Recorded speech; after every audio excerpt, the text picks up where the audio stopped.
This is where the real story begins. Not in Washington, not in press briefings, but on the battlefield, where one strike changed everything. Because what happened next exposed the gap between America's claims and reality on the ground. Finally, the question that you and I both have in our minds and that we've been covering for a month now, this war. We also want to cover many other major issues as well. So, how long will this war last? This war will last as long as America can tolerate an oil shock. This war will last until the economy gets even worse. Right now, you only see red in the stock market, but soon you'll see this redness on the streets as well, and you'll feel it in your pockets too. The way inflation is about to rise if this war doesn't stop. Now, the figure of $200 per barrel of oil is being projected. Model predictions are being made.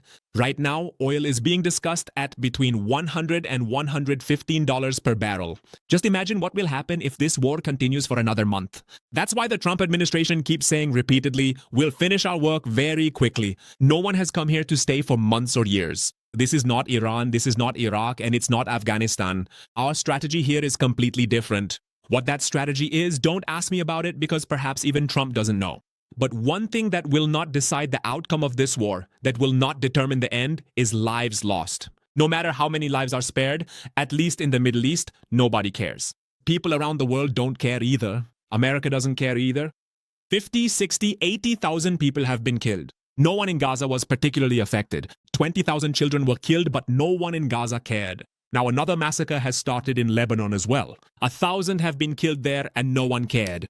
The latest figures we have show that at least 2,000 people have been killed in Iran, including 200 children. But that doesn't really matter much to anyone. But Trump will care if petrol prices start rising further. Trump will care if Republicans start losing in the midterms. Trump will care if people in America take to the streets as we recently saw during the No Kings protest over the weekend. The sheer number of people now coming out onto the streets will matter to Trump. That's why it's no surprise that the latest polls show Trump has now become the most unpopular American president in modern American history. His popularity rating has now dropped to minus 17%. His popularity rating has gone into the negative, and Donald Trump has become even more unpopular than all recent American presidents, even though he is extremely fond of his own popularity. So maybe seeing this madness might slow down a bit. And since we're talking about madness, it's also very important to talk about Israel for a couple of seconds.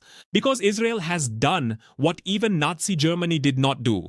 The Nazis ran concentration camps secretly, hiding them from the world, at least with some sense of shame. But what Israel is about to do now is to run concentration camps openly in front of the whole world. Because Israel has passed a law under which anyone they label as a Palestinian terrorist, even if that person is just a protester, can now be sentenced to death by law, by compulsion you could say, and this will have a 99% conviction rate as well.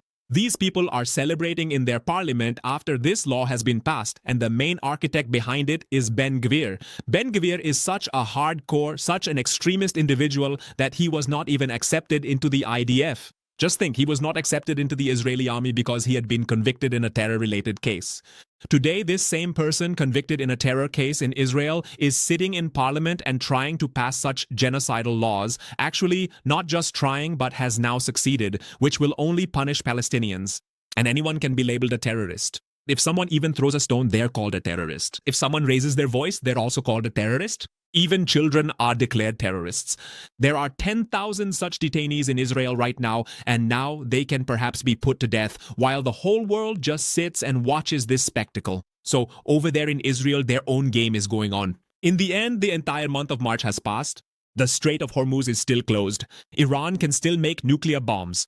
The US is still facing inflation. Meanwhile, China and Russia are quietly smiling to themselves thinking, well, they're getting the money, they're gaining even more power, inflation is rising, and the US bases, which were once symbols of their strength, now lie deserted and have become liabilities.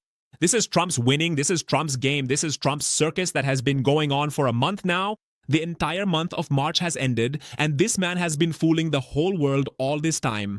He claimed, I am the peace president, I will bring peace. Kamala Harris herself will push you into war. Vote for me, I will work for your prosperity. I will not get involved in pointless wars. This is the truth that America needs to see now, how badly they have been deceived and how these jokers have turned America into a circus. Listen and thanks for watching.